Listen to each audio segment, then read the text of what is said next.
2020 is a year where for many people the world stopped, but one local man woke up from a coma to two new realities: COVID-19 and a second chance to rebound from a horrific attack. ABC Action News reporter Michael Paluska talked exclusively to the survivor of an attack very few survive about his message of hope.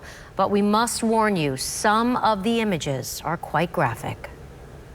Brendan Casey told us it is a miracle that he survived an attack by his roommate inside this Gulfport home. He was beaten multiple times in the head with a metal baseball bat. When he woke up from a coma, he says the only thing that kept him alive were his kids. Best thing that I've ever done in my life. That's the best thing I've ever accomplished, is becoming a father.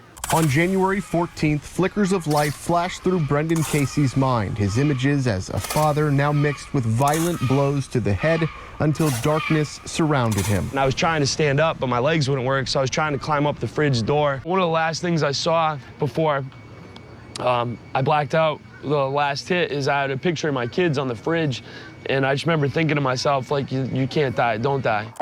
Casey was in a medically induced coma for a week. When I woke up in the hospital, I actually thought I was in a car accident. And my family, nobody wanted to tell me, because I was actually asking for him. I was like, why isn't Steve coming to visit me? And nobody would tell me. So I was thinking, oh my God, maybe I did get in an accident and he's hurt. But Stephen Moran, Casey's longtime friend and roommate, wasn't hurt. He was in a Pinellas County jail, charged with second-degree attempted murder of Casey's life. It messes with my head because I want an answer. Like my dad told me, he's like, Brendan, he might not even have an answer. He might not even know why. Just snapped. Casey says he took this picture with Moran before a business meeting the night of the attack. Casey says Moran was upset how that meeting ended, went home early, and then waited. The merciless beating chronicled in the police report shows Moran in a rage, telling officers, quote, "The more noise he made, the more I beat him." My roommate Jared, that saved my life, Jared Proctor, he actually was sleeping in his room and he kept hearing a loud thud. And every time he heard a thud, he heard, "Shut the F up." And he ran in the kitchen, and I was on my knees in the kitchen floor, and blood was pouring out of my head. If he hadn't come in at that time, I don't know if one more hit, probably. There was no skull left to protect my brain. It would have just been skull to the brain. Yeah, this is all titanium from here over and a little bit into here.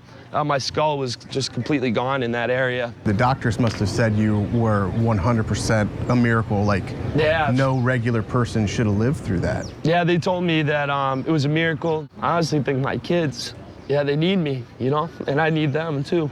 And like, I didn't sleep for like 5 days. The first time I slept when I got home is my son actually came over, and I slept with him. I held him so tight that night.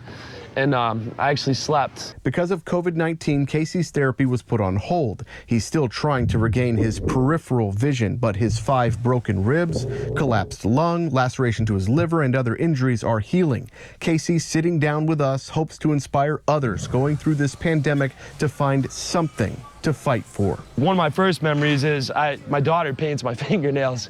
So I remember seeing my fingernails painted, and I started crying because I remembered I was a dad. My kids, they're my armor. In Pinellas County, Michael Paluska, ABC Action News.